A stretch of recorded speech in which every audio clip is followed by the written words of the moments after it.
Hi, folks. It's day 2 of the march towards Easter. And remember, tomorrow we're going to start the exciting march towards Easter as we share the Easter egg openings with you and with children for our audience. And so yesterday we talked about Jesus raising Lazarus from the dead, and that was the turning point. That's where the Pharisees determined with the chief priests and the religious leaders and the council that they were going to find a way to secretly arrest Jesus and put him to death.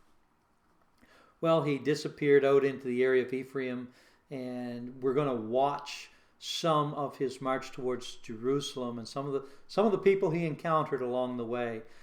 But today, I want to begin by taking a look at a little bit of teaching that Jesus did that made things even a little more pointed.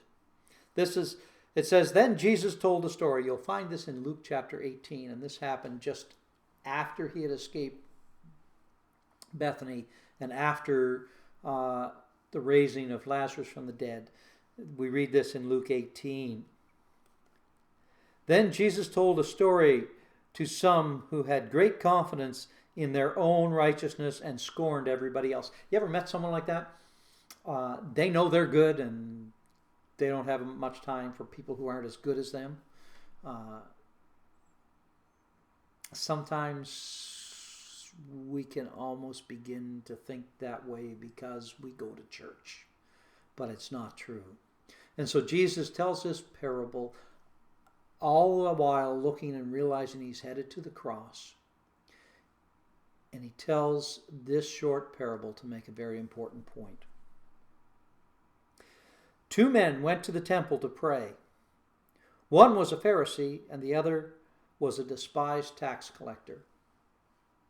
The Pharisee stood by himself and prayed this prayer.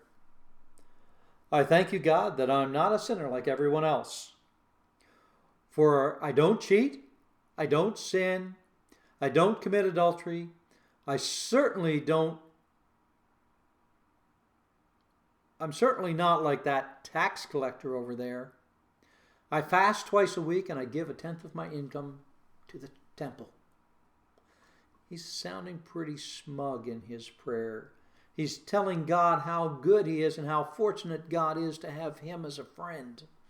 But the tax collector stood at a distance, not even daring to lift his eyes towards heaven. He bowed his head and he prayed.